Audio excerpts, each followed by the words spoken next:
We're very lucky today to have Mikola Vorobyov, who goes by Nick, as our guest speaker today. He's a Ukrainian journalist, and he spent several months for the last year in the eastern part of Ukraine, sort of working as a war correspondent. So I think he has a couple of videos that he wants to show us, including some he made himself, and then he'll give us a sense of what's going on the ground in Ukraine with a short presentation. So we'll give him the floor for about 30 minutes, and then we'll have plenty of time for questions afterwards. So if you talk too much, I'll probably stop you. Okay, yeah. Open the floor too, because I needed this. I warned you in advance. But okay, so the floor is yours. So as I understand, everybody are students here, right?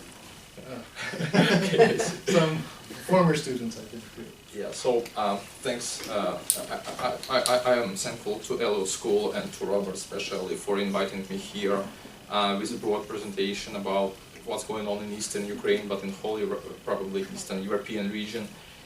I've been in a battle zone for 6 times, and like on the front line, so there is a battle zone, there's a huge territory, like about 3 million of population of the Eastern Ukraine. But in the front lines I was actually 2 times. One of them it was Slavyansk.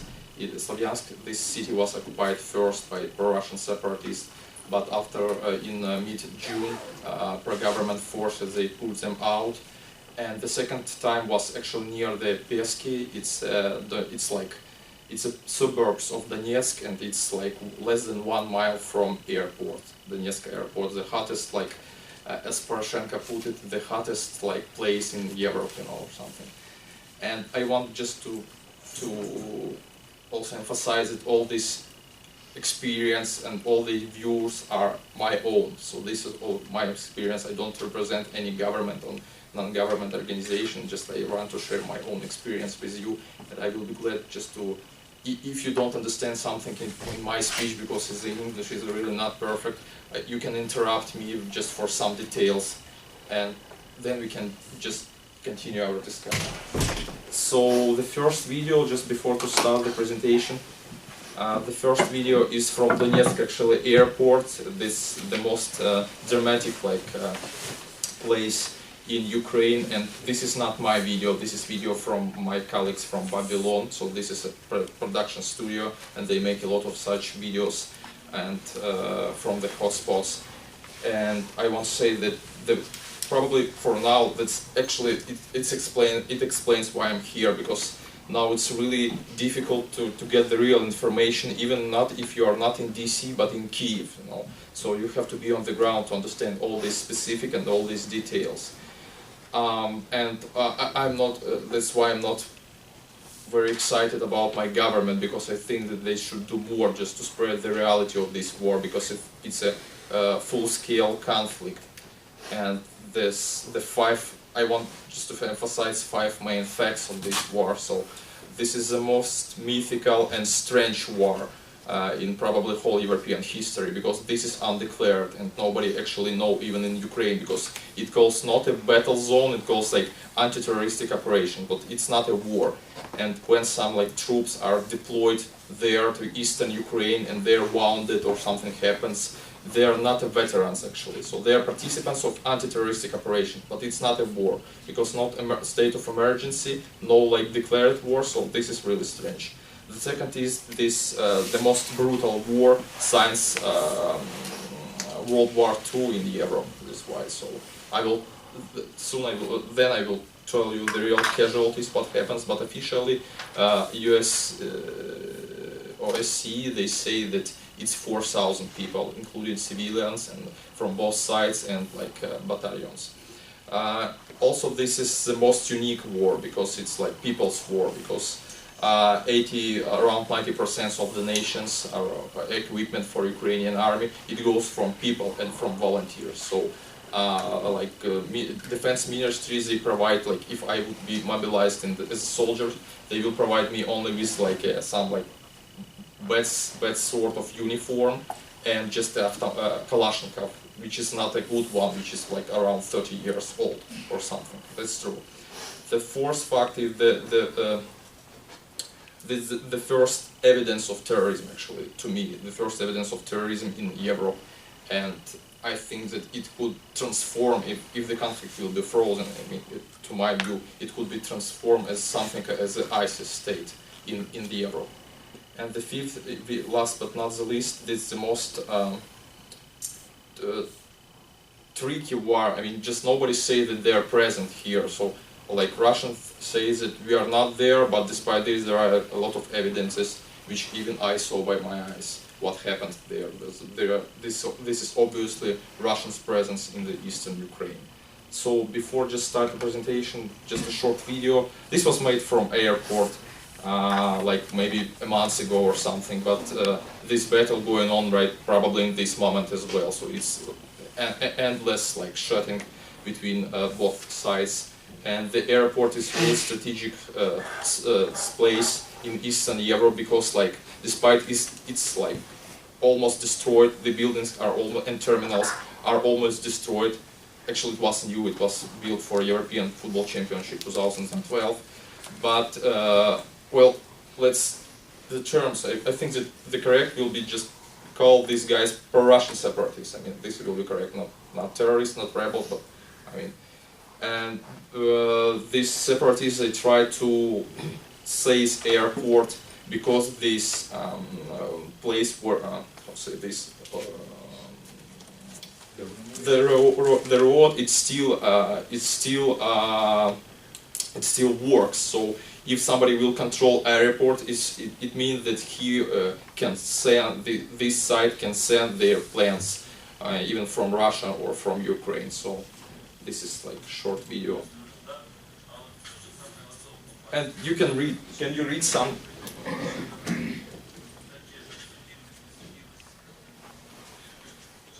So this is interview with the right sector activist.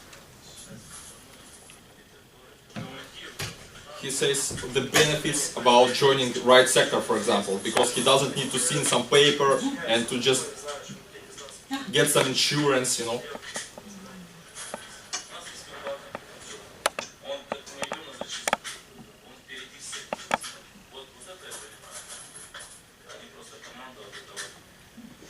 Are they loading their rifles? Is that what they're doing? They're loading their rifles? Right? They're preparing their guns? Yeah, sure.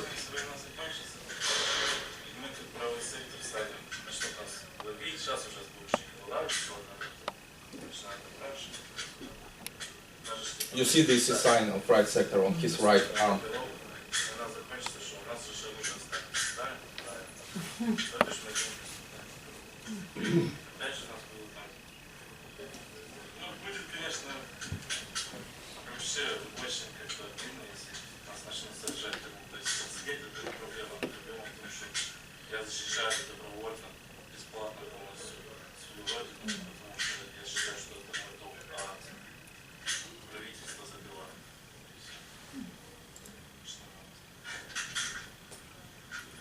This is the beginning. So all the terminals are almost destroyed.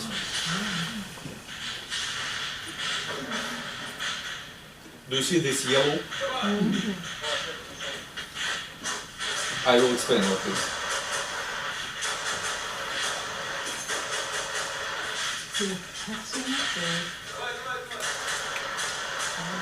Come on.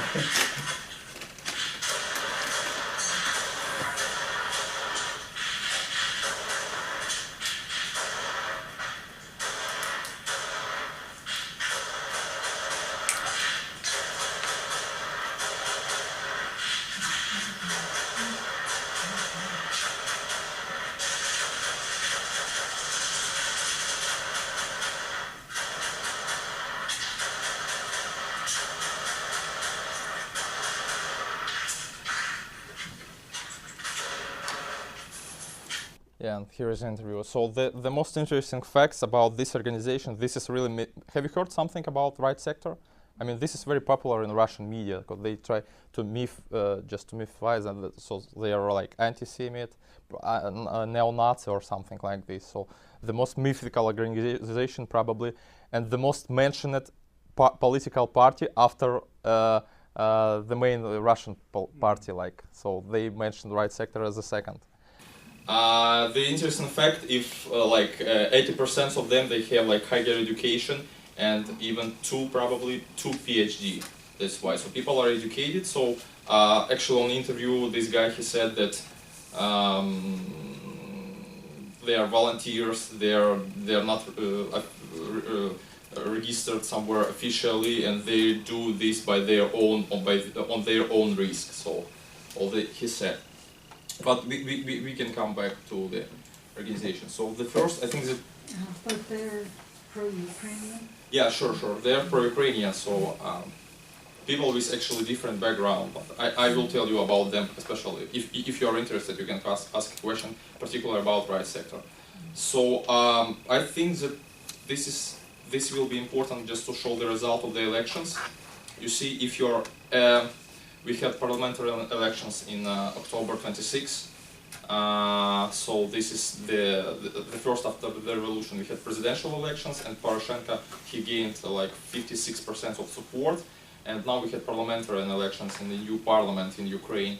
So you can see here the results. So was the main party, Poroshenko's party, it's like 21 and 82%. And the difference a little bit more is Народный front by Arsenij Yatsenyuk. So you can see some faces, maybe you know them. For example, here is the leader Yatsenyuk, he's the current prime minister. And here is the first place took Vitaly Klitschko. He's a major Kyiv mayor, right? Yeah. And the third place it was by Samopomich. Actually, it's a political party of the most European Ukrainian mayor from Lviv. It's eastern Ukrainian city, and his name is Andriy Sadovy. But despite just his brand was really powerful in these elections, but he was not in the list. I mean, he took probably 50th or something position, so he was more like formal, just the face of the party. But yeah, you can see, and about 10% it took oppositional bloc. Actually, this guy, most of these guys, they are from previous government, so they supported Yanukovych regime, former President Yanukovych regime, and they're still really close, and they voted for this law for dictatorship, if you remember, which escalated the conflict in January, and now they are in parliament. So we have a joke how they will go to work right now, so somebody can stop them near their work, so near the parliament, near the building. And you can see Yulia Tymoshenko, she gained around 8%. And the first place on her list is Miss Savchenko, Nadia Savchenko, so maybe you heard something about her story. She was captured by Russians probably in early August. And she's in the military, and she's in air forces, and now it's really big scandal around her. Just Russians, they accuse her in cooperation, like on killing like Russian journalists or something like this. So this is really just a symbolic person in Ukrainian history and this conflict. So Batькivщина party, which is motherland party, which leader is Tymoshenko, they decided to put her in the first position. So it's she's now in jail in Moscow, so it's impossible for her to enter the parliament, but her candidacy was maybe some kind of promotion of the political party. And this is funny guy, he's Lyashko. They call this radical party, but actually it's not radical, it's more like, how to say it, it's joke, or nobody takes him seriously. Well, so this is the result of the parliament, and they will gather on December 1st, actually on the next week. And the coalition is already just organized, and we will see how they will vote. Also, we have far proportional, half proportional, half majoritarian system, and actually you can see everything. Whole the picture is here. So we really complain, right, about this dictatorship law. For example, when it was a revolution in Ukraine before Yanukovych left the country, lawmakers, they voted for so-called law for dictatorship, about to more than 230 lawmakers, and it means that it produced even more escalation of the conflict, because people were already angry, and they became even angrier because of this law. It restricted even to wear a helmet or balaclava or something. It's like a ridiculous law. But about 60, 65, I don't remember for sure, they now again join the parliament right now. So it will be interesting situation inside. So let's go about to situation on the ground. So the most interesting thing will be just to understand who fights between just both sides. I would say that now we have around 100,000 military men in Ukrainian army, and budget is around $1.7 billion per a year.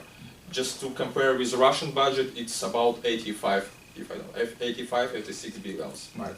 So you can understand that our army is really poor, literally poor, because like there were, I mean, just like nobody expected to this war. Nobody couldn't even imagine for like a year ago that we will fight against Russians and it will be like full-scale conflict.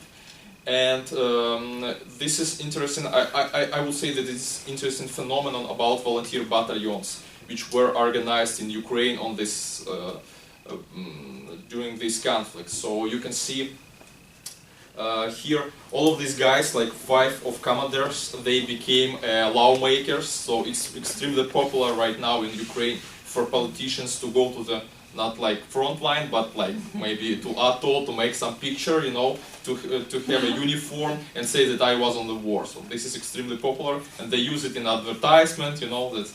So actually, I can just discuss about these guys. Only 2 of them I know personally. So I can tell on about Mr. Berez and Mr. Yarosh, who are the leaders of Bereza. He's actually told them all of them became lawmakers.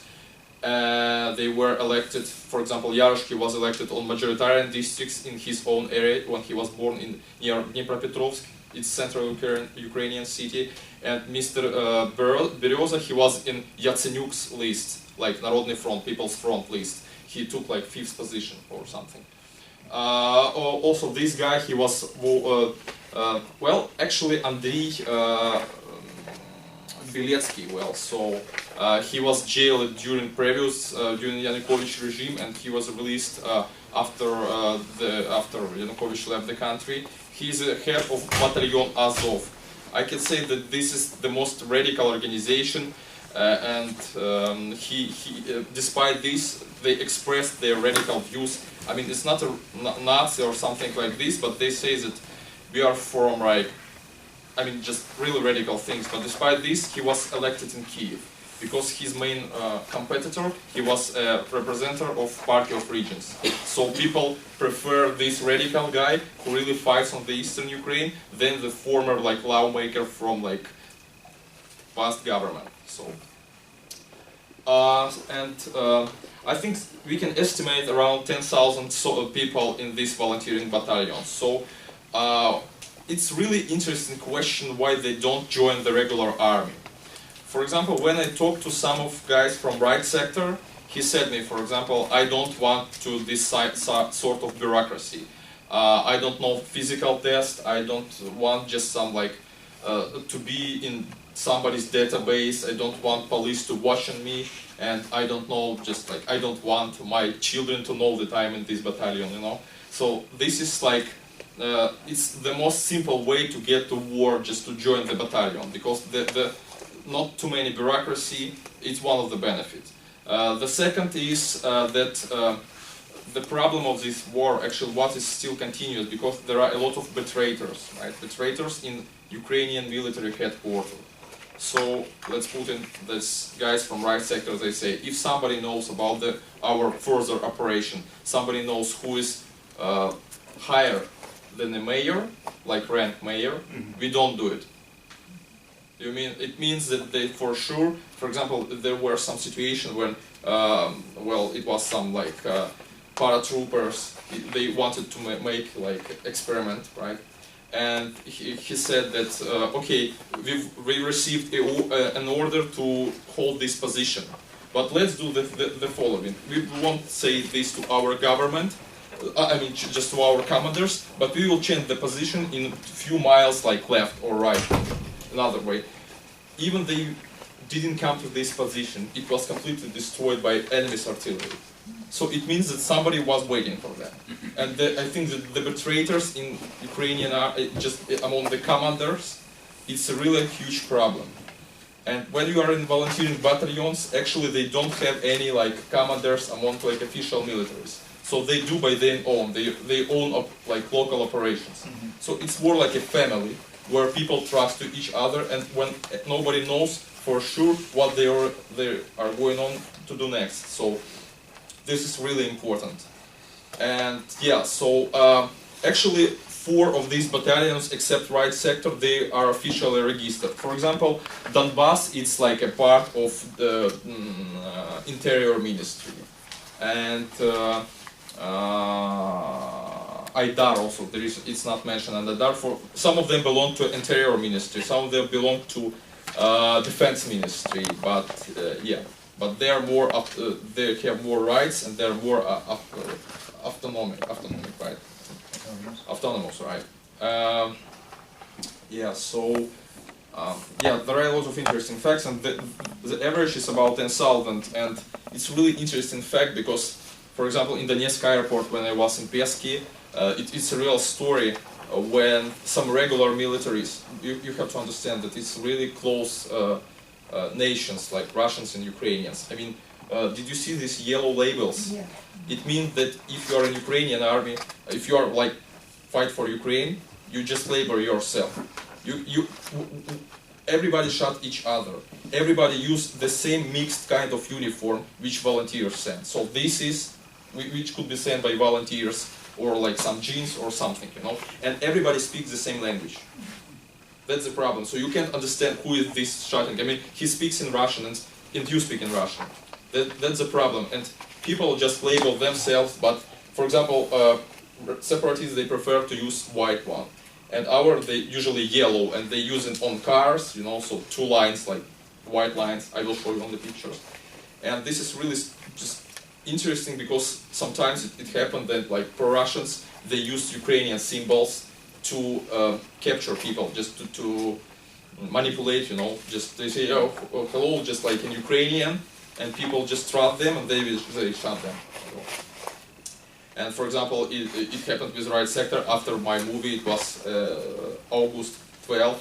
I was on the database, also in the battle zone. I was in their headquarters, in the training camp actually, in the battle zone. And after I left, in like 1 week, whole this bus of their activities, their troops were shot because they confused the checkpoints. They thought that it was Ukrainian, and they told to them in Ukrainian, "Ah, come on, come here." And they just killed maybe at least 20 guys. This is the truth. Yeah. Who fights on their side? I mean, I would like to distance myself from my nationality and from my views, just to be as objective as possible. I mean, because a lot of here I have like pro-Russian sentiments, but I would like to show the whole picture what happens. So the main separatists are left. You see their like nicknames is Motorola, Givi, and Strelkov. So the main like their commanders. So Motorola and like 3 of them have Russian background. For example, Strelkov, we were discussing with Robert. He is a colonel of FSB, which is FSB, right? Everybody understands. So this Foreign Security Service, right? Russian, yeah. And he was active in the beginning of the conflict. And he is a Russian, obviously, because, well, he said that, okay, I'm not in FSB, I am retired like 2 months ago, you know, so something like this. And Givi, actually, nobody knows for sure his background. He said that I'm local, but he looks like really Caucasian guy, you know. And Motorola, he's Russian. He was in Russian regular army. And his like biography is really interesting because a lot of time he became like a meme in Ukrainian media, and everybody discuss his private life. He has 2 wives, you know, so it's like sort of soap opera. Despite he was married, he married again on Ukrainian in Eastern Ukraine. So this is really interesting story. And he had like, actually before the war, he just was a car washer. Yeah, this is true actually. So this is really interesting, the faces of this so-called Donetsk and Lugansk People Republic. So this is really interesting.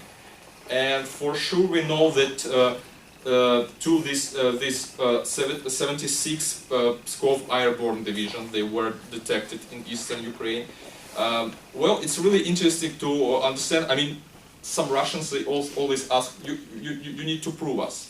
So the best way to detect the pro-Russian troops is to search their social media. So they also like people as we are, and they like to use Vkontakte. This is like some sort of like Russian-made Facebook. And they check in somewhere in Ukrainian border in uniform with artillery, with the tanks and all of this. So this is the best proof. Or he say like, I'm in, like some private guy. I mean, he's a private. He doesn't have any rank. He say, I'm in Ukraine. Hello, we are preparing our artillery for shelling, so on. So it's really having social media and background. It's really simple just to understand who are they and where they come from and what is their background. Of course, if you found somebody from this division, you can see like all his history in social media, where he was located before, even his private life. So this is really simple. I mean, and of course, when some like I didn't see like, especially I didn't see like killed like Russians by myself. But I heard from my friends for whom I trust that they found some of these unkilled guys. They found either tattoo of the divisions, you know, because this is elite force in Russia, or something like chevron, like we call it chevron or something like this. Yeah, all these badge, right? All these divisions. So, but they try to cut it before that. So they say that we are volunteers. We are not in the regular army, but we understand this. And also, well, separatist battalions, also they have Oplot, Vostok. Well, some of them were organized, I would say, for example, Oplot, it's more Caucasians,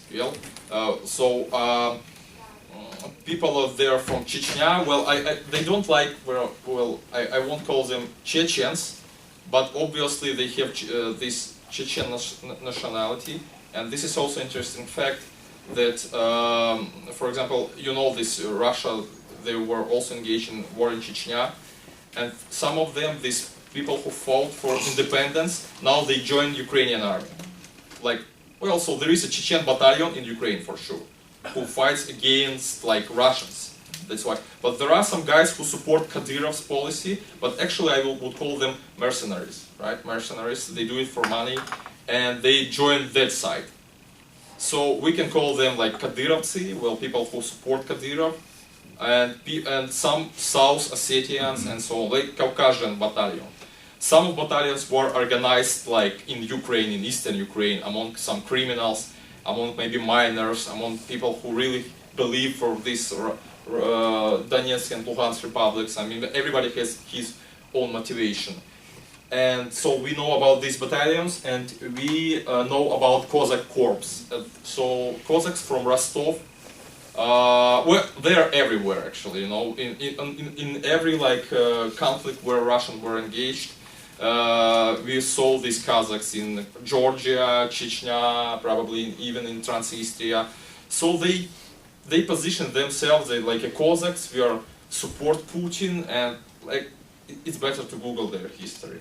Actually, Cossacks, they came from Ukraine, but they don't. they denied it, you know. But around 20,000 of Cossacks, they have their own separated battalion, and when it's like some sort of ceasefire where there are not so active like clashes, they fight between each other. You know? Yeah, that's true.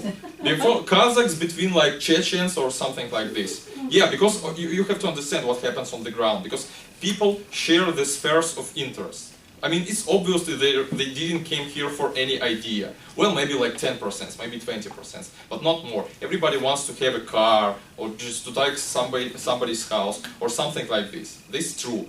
Or the good business is just to take hostages and then just either to exchange or just to directly to sell them for money to their relatives. It's a business actually for most of them. But This is a true. their history is they were tribesmen, so does this come down through their history of working tribes, made up of tribes and... Tribes, whom do you mean, Cossacks? Yes, yeah. Well, if you're interested in their history, I can say that they moved from Ukraine during the Soviet Empire, and they were always separate. So, I mean, they consider themselves as a Cossacks. We are not Russians, we are Cossacks, and we are elite, or I'm just like, but they are very, how to say, they really, I mean, just, it's typical Russian Orthodox. They preserve Christian values, like even they try to, for example, there are very interesting, interesting story about them from the front, from what they're doing in eastern Ukraine. For example, they organized a law, okay, their law, which forbidden to women to go outside after 7 p.m. And if they will be punished, because it's not traditional, you know, to be a woman or just to dress some t-shirt or something, you know. So this is an old Orthodox, like fundamentalist, Russian fundamentalist, I call them. So, and they still like have this sort of punishment by beat people just with some like the whips. yeah, like or something, you know, just do it publicly, you know. There are a lot of videos that they say this guy, he was like, he raped somebody or he stole something and he should be just punished in this way. So I don't understand, I mean, just like, and they drink a lot, of course, as Russians. They always drunk probably, so if you see their commander's interview, they're always drunk to me, you know, so. So then we have about, why don't you take 5 more minutes? No problem, so, and we'll have a lot of questions. Okay. And below you can see this Russian media outlet. So I can explain that their media is so powerful. Even my relatives from Eastern Ukraine, they don't talk to me. They say that I'm junta or I'm just fascist. You can imagine how powerful it is. So my relatives say, why did you came to my land? Why are you shelling us? We want to be separate and so on. And so this is like, they are not like far from, it's like my cousin. Yeah. So this level, it's not. So the Russian is really powerful. For example, you live in some village in eastern Ukraine and somebody's shelling. And Russian TV said that this do exactly like Ukrainian forces. Despite Ukrainian forces are in another place. But they believe what media says. And there are like few sort of Russian media. This is the First National Channel, the Russia Today, if you know, probably here, and Russia 24 and NTV. So all the Russians, and actually all they do when they come to some city, the first is or village, they cut off the Ukrainian TV channels. So the propaganda is really powerful. And the alternative media, which I do really respect in Russia, I mean, so Russia, somebody says that Russia was always like this. But this is a obvious example what happens about like Echo Moskvy, the famous radio station, or Novaya Gazeta newspaper, or Dozh TV channel, which is Rain TV channel. This is really famous and it's really like liberal way of thinking, and just they provide objective information even regarding the situation in Ukraine. So they try to evaluate both sides, just they think critically and so on. So I mean that's why it happens in media and how it's influenced local people in Eastern Ukraine. So the real casualties, I think that it's my own like opinion and it's my own amount, it's my own data. Well, so OSCE said that around 4,000 people were killed, including civilians. But I think about Ukrainian combatants when it comes, it's not less than 8,000 people.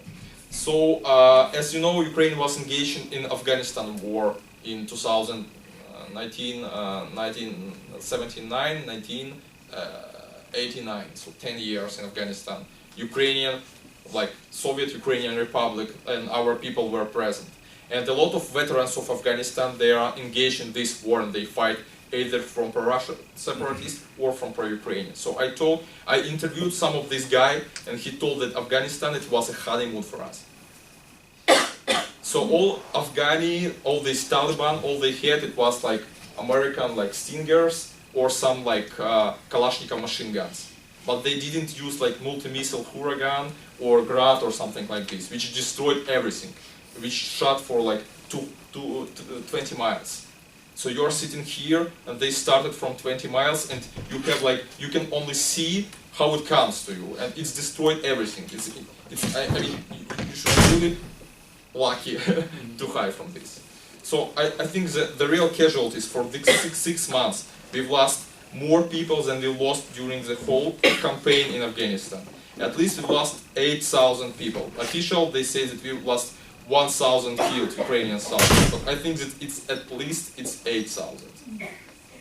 And about casualties, usually it counts like 4 times more. So, for example, if we have 1,000 killed, it's at least 4,000 wounded. What are these numbers based on? Just your observations in the field and your This is my observation. Yeah, I mean facts, and I can describe why then.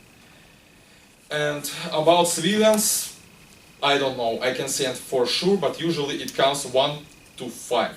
For example, if one combatant, I mean, it's like, in general, it's not only Ukrainian conflict, but it's whole conflict. It's one combatant killed, it means 5 times more civilians. I mean, it's like constant formula.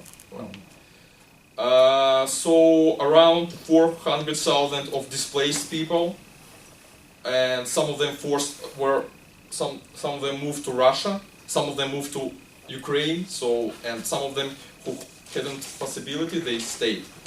Mostly older people and people who didn't have just choice. For example, my girlfriend's parents, they live in Donetsk, but they live in downtown, and they see that it's quiet.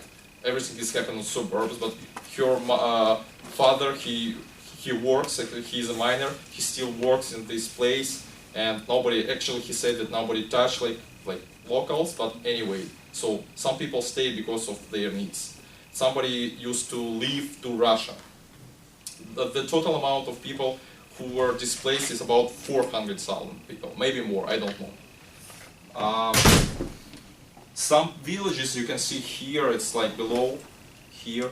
Some villages like Semenovka, Krasnodon, I mean, some villages, I told you about multi-missile, this Grad or Huracan artillery. You can just Google it and see how it works. So it's destroyed everything on 1 square mile, everything. So some villages were almost destroyed. Nobody knows how many people were killed there, actually. So this is the fact. And this is also interesting fact about volunteering support.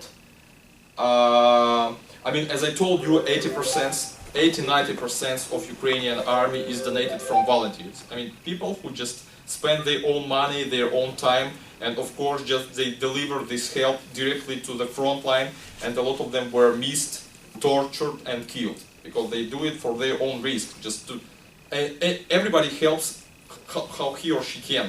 I mean, it could be either uniform, or just to donate money, or just like, we have some organization, this is Army SOS, which calls. They even just reconstruct some vehicles, like military vehicles, like tanks and like this. So they do everything possible. So I don't know what would do our Ukrainian army without their donations and their support of this help. Of course, people risk their lives, and the main international donors, of course, obviously the United States in the first position. But I mean, well, obviously nobody cares about the conflict in Ukraine since it doesn't touch them. But the most Ukrainian allies you can see here, and I think that we should add more like Poland, Latvia, Lithuania, and Georgia. I mean, people who knows, like government, who know what Russian invasion it means. So they understand, and for example, Polish, they understand what would be if they occupied whole Ukraine. It's obviously that they will move further. So Polish are also very active just to send our, for example, it could be even old cars, which is reconstructed and used like for medicine, like for emergency. Or this is really famous, we call it this is sort of truck, when you can establish a machine gun on the roof, and it was really successful in Middle East, you know. So it gives you mobility. You can just like always move and something like this. And here is also probably it will be. So whenever everybody a lot of said that this is a really terrible situation in Ukraine, you shouldn't go there. Actually, it's not true. If you go like from like 20 miles from the front line, you will see the usual life. You will go to disco, to shopping. They are relaxed. They just, I mean, just they live their usual life. So you can see the whole map in Ukraine, right? And only here conflict, like it's like 3% of Ukrainian territory. So when somebody says about that Ukraine should be divided and a lot of pro-Russians, it's okay. So we don't put Crimea because there are Russians also. So it destroys, like obviously destroys this myth, because all this territory where this Russian presence who just donate, like who feed separatists, only here conflict happens.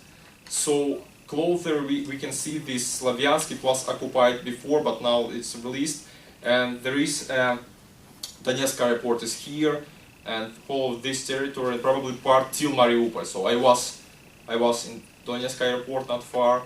I was here when it was occupied. I was also in Mariupol last week. And here is now Novoazovsk. From here, this is a Russian border, right? And here on this place, this is a Novoazovsk. This is a small, like 30,000 people, and it's occupied with Russian tanks. And somebody says that if Putin will decide to, I mean, he desperately needs for sure the land corridor to Crimea right now. And if he will decide to move further, he needs to take Mariupol and whole of this like Ukrainian area. So he can make from 3 sides. Here is Transnistria, which is also have Russian presence. Here is Crimea, and here is Russian border. So they can move from like 3 sides just to occupy southeast, just to make a land corridor to Crimea. But it's only one of like, well, nobody knows what will be for sure. What about Luhansk? Luhansk is also occupied. You can see it here. Oh. It's here. Yeah, sorry for these graphics, but it's not far from Donetsk, and it's really close for. And this is Zvarino, and I will tell you if you want the details from the ground. What happened during these 6 months? I can explain you more.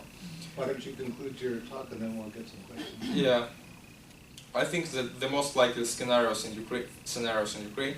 So all of these pictures, these pictures of Russian troops, it was made in. We took this from their social media. They checked in Ukraine, and yeah, the moving of their multi-missile launch, and yeah. So well, obviously it's not the whole list of scenarios what can happen, but escalation of conflict, Russian direct invasion, and just striking this corridor to Crimea. And another is just this is frozen conflict, so they will escalate the conflict and increase the number of their presence on that side. So this is like the most possible what we have on the table right now. And what are greatest concerns? And I think that this is what can stop actually a Russian invasion.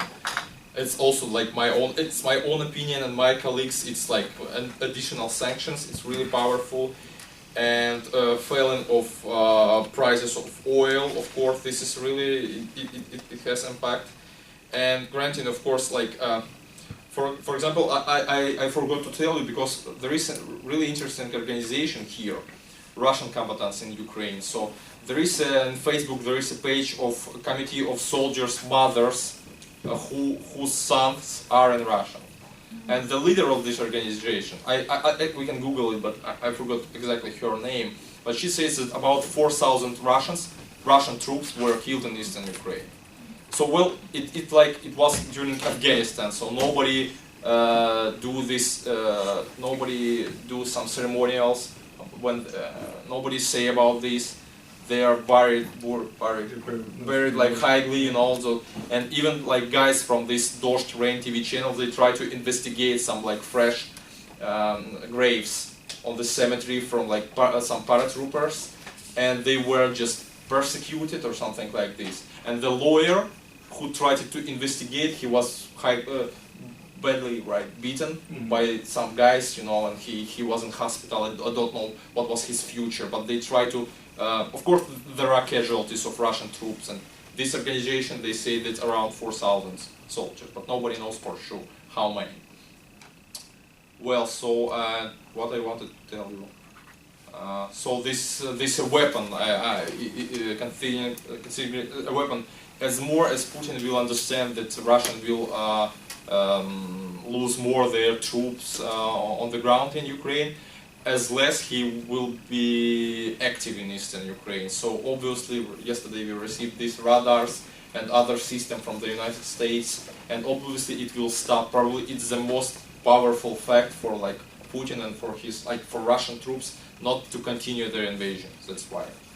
And of course, we can say there are a lot of discussions in Russian media that says that, well, if we will kill a lot of Russians, they will stop. It's not actually true, because we have effects when, I mean, just this is another mentality and another like political system. So they lost around 17,000 kills in Chechnya for like 2 years, and nobody like even went to protest or something.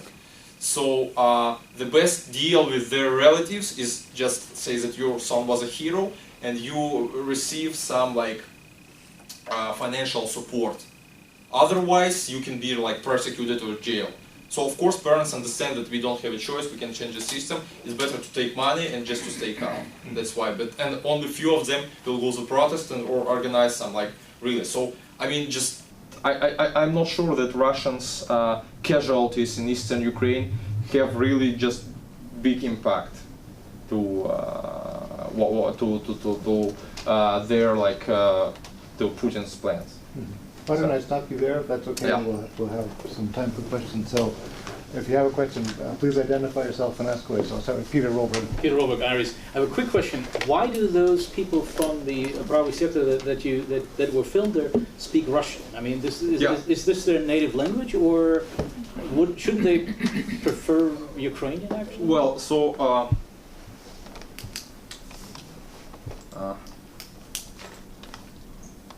I have short movie. I mean, this is not perfect because the budget was like few hundreds, and we made it in the summer in right sector camp. So you can see it, and maybe you can find some answers here. I mean, I'm trying to explain. Anyway, just like, don't judge me critically, you know. But I'm not professional. I'm typing, but not just making. Is there a sound? Ukrainians from eastern Ukraine, most do speak Russian, but they're still in Ukraine. I will explain you. If there is a sound. Yeah. Okay. I don't know. In Ukraine. Today, hundreds of volunteers joined in volunteering organization to fight against Do you hear? separatists on the eastern Ukraine. Okay, I will explain you. Well, we came to a place where Mr. and Mrs. Pinchuk, they live here. He's an activist. So this guy, he is an activist of right sector, and they just gather the donations for. He's a volunteer actually, and they gather with his wife. They gather the donation for this organization for people who are on the front. Of right sector political party from Cherkasy. In Cherkasy, which is like central Ukraine. Along with hundreds of different volunteers. So he is preparing his wife. She just like. Ukrainian army and their own volunteer battalions on the east.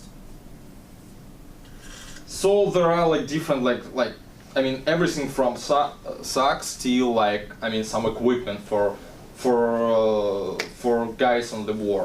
So they just gather it by themselves in the region. And So some socks for Ukrainian soldiers, and you can see it. People just brought it. just somebody brought it by themselves. Somebody bought it. I mean just it's different. First checkpoint. This is a typical checkpoint, just like usual checkpoint in Dnipropetrovsk. From Donetsk. So we met guys from another volunteering battalions, which is Dnieper, and they say that this is a trophy. You know, they just released the city, and found Ukrainian flag in administration building. And they just took them and they are proud. And they said we will keep this with us. So this flag is from Avdiivka. It's 2,000 kilometers from Donetsk. No, they speak Russian, but it means nothing. I mean, I also speak Russian. These are Ukrainian. Yeah, the flag is Ukrainian, of course. Like. Now we are here on volunteering camp. This is right their training camp. And Battalion Donbass. All these people are here they are volunteers and just like voluntarily join Ukrainian. They cooperate actually with Ukrainian army. And basically it's our way. So this guy, he is an activist of right sector. He is like in the military and he speaks English. Where are you from? No more information. He doesn't want to answer where he's from. He doesn't want just his mother to see or something, you know. And this is like where they live. It used 90% of provision. And it used to be a child camp, summer camp. But they just occupied it like recently, and they stayed, trained there, and go to operation from this camp. And you see these like people who brought it. Just sala, if you know, and some meat. You can see some so-called pro-Russian separatists. And they capture some separatists, pro-Russian separatists, and they hold them in dungeon. Like 5 days ago on one of the checkpoints. These 5 guys. So it's like their prison when they hold these pro-Russian separatists. But it's obviously when you talk to them, they say that we are for Ukraine, I don't know what happened, etc. But people say they were with Kalashnikov. They're like separatists and also. Soviet, it's a machine gun. You can see it's 1984. Yeah. Cement, he says that he took it from separatists, from killed. So this is a trophy, this machine gun is trophy, this guy took it from killed separatists. I mean, Russian separatists, okay. Separatists, and he can prove that it was made in Russia.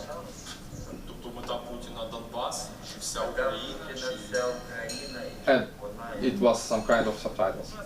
Today, the number there is a training some. Is increasing dramatically every day. More and more Ukrainian women and men join battalions to fight against pro-Russian separatists on the east. This is really desperate guy, actually. I mean, everybody has his code name. I mean, even if they are together, nobody knows. Maybe he or she doesn't know his friend's name, because everybody tried to use their passport. So this guy is Da Vinci. I don't know why he's Da Vinci. Maybe he's a good painter, but he's 18 years old. Really, and he's like a desperate guy, and he is in Donetsk airport. He was several times. He was wounded 2 times and then came back to the front line. So this is a really interesting story. He's a good sniper, actually.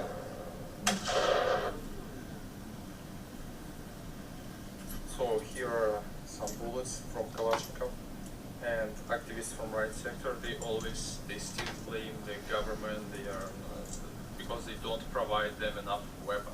That's why. So they motivated that maybe our government is scared. That's why they don't provide the. So here I would like to explain. So. Well, obviously it's logical that government should equip these guys, right? Just to send them weapon, just to protect the country. But they don't. Why? They don't provide them with even like with weapon, with like vehicles or something like this, because they're scared. So government doesn't want these guys to come back to Ukraine, to Kyiv, to find betrayers or to stand against the government. So the main like enemy for government it's really just it's unbelievable. But the main like enemy of government is not Russian troops, because America can protect us, okay? But like this is volunteer battalions, because nobody controls them. If they will give them weapon, they can pursue their political some political goals.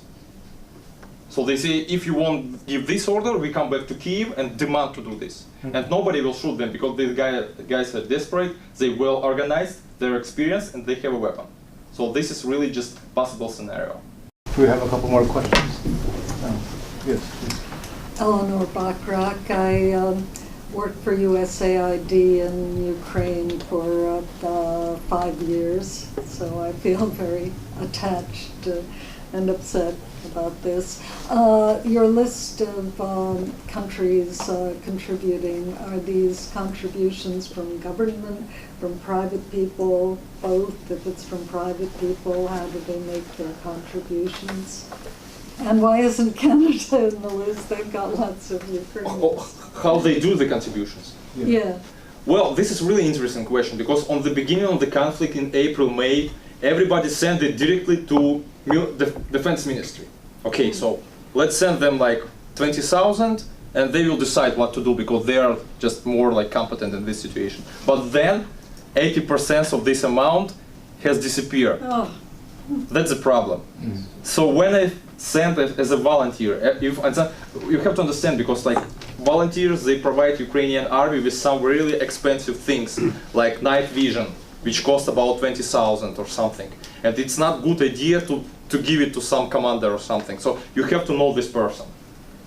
And usually people just send the address help, just to go by themselves, just to organize the transportation, organize this thing, and they know what this division needs, most of all. For example, this battalion needs night vision. This needs like some warm clothes. This needs some like food or something like this. But I'm asking about the foreign countries, the list of foreign countries. I mean, you can't just drive in from the United States. Yeah? But these are Americans. If you are private. No. If you are like private person, not government, right? Okay. So I think you had a question. Yes, my name is Brian Marshall. I served Hey, Brian. I served with OSCE and as a long-term observer over there in several missions, but never in the fighting area. But my question is, among likely scenarios, is one that's very disturbing, and that is potential economic crisis for Ukraine. The value of the hryvnia is falling rapidly. Can you comment on that situation? The scenarios, right? Potential economic crisis. Well, so I think that Putin he's a smart guy actually, and what he wants to do now, and if I would be on his position, which I don't want to, but anyway, now his main he wants to make a military coup in Kyiv. Military Military coup. Right. I mean, he understands that it's impossible. I mean, people. I mean, he didn't expect that people from eastern Ukraine, which used to be pro-Russian region, they would fight. He expected to get it for free, like it was in Crimea, just for a couple of weeks, no casualties, not even without any shot. But there he didn't expect. I mean, he's like Dugin or another guy who are engaged in this propaganda. I think that it was his main mistake. He didn't expect that people on this far eastern Ukraine, they will fight and they will consider themselves as Ukrainian. And it will even increase like patriotic feelings of Ukrainians, even Russian speakers,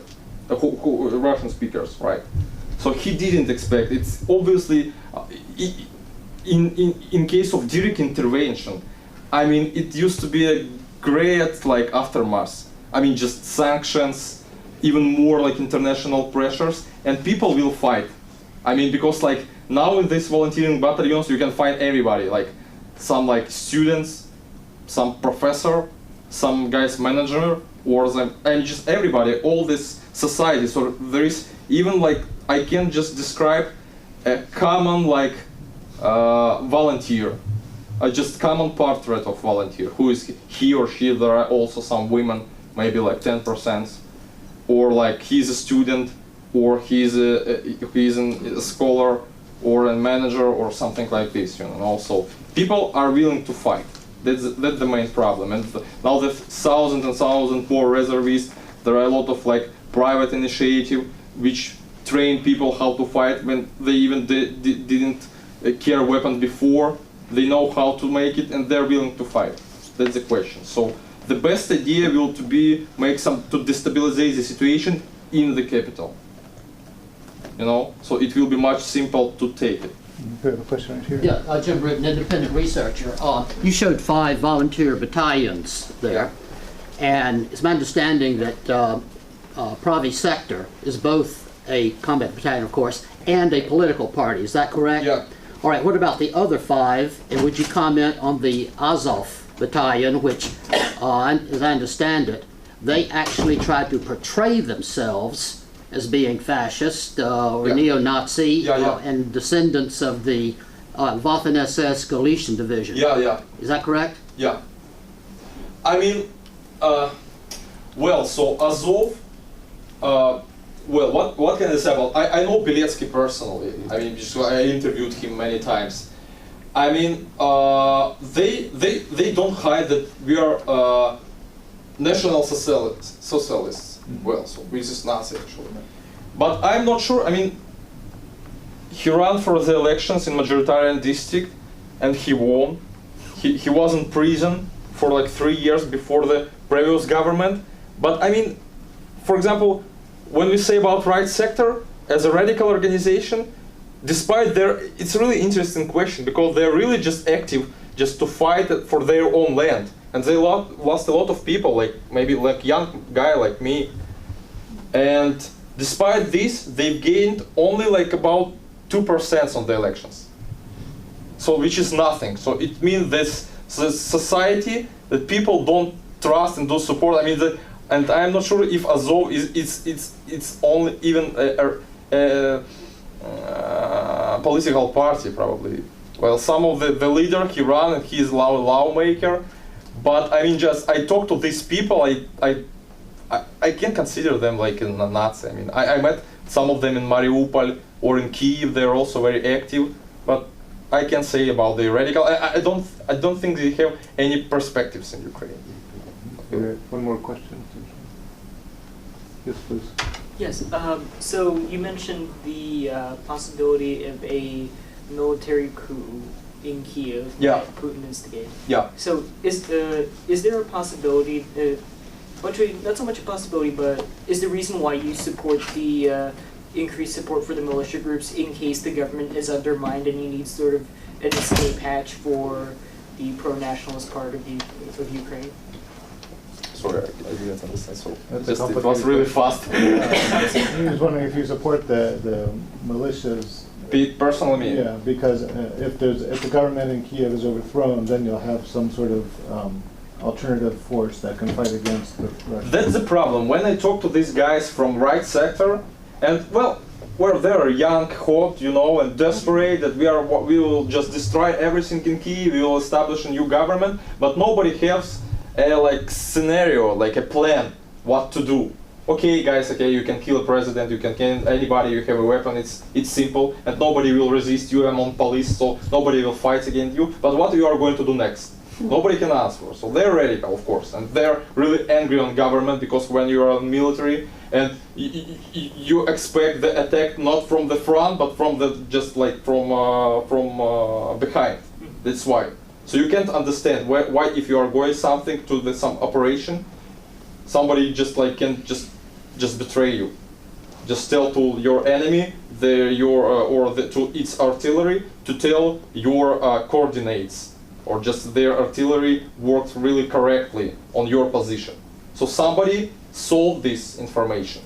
That's why people are angry. Or, for example, why if I join the battalion, obviously I'm a patriot, I need a weapon from my government, but they say that we won't give you a weapon because you're like criminal or something, you're illegal. We won't provide you with a weapon. So it's a really complicated question.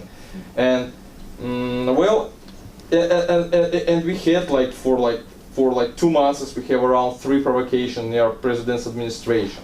So the first was when guys from National Guard, which is like Ukrainian forces, they went to the president's administration to demand to demobilization, right? So they say that we overstayed for 6 months. We need just to go home and so. But then we found in the social media, journalists, they found that the coordinator of these guys, she was a women from Russia and some radical organization. She was among them. That's why. So of course, it's they will, like Russians. I mean, pro-Russian. They will increase the number of provocations just to blame the government. They did nothing. They didn't any reforms. You know, and for example, the poverty is also the great problem. For example, the currency, it's inflation in Ukraine. But I mean, we've paid 8 hryvnias. Like hryvnia is national Ukrainian currency. We've paid 8 hryvnias before the revolution $4. Now it's around 16. So people became extremely poor. It means that it will radicalize the society. People demand changes. People demand to reset the system. People demand like normal life after the revolution, but they couldn't receive it. It means that they will radicalize, and nobody knows how it will be finished. So, yeah. So. Thank you. Okay, so we're running out of time. I think Nick will stick around for a few more minutes. If you have questions, you can come up and ask on a personal basis. But please join me in thanking Nick for an excellent presentation.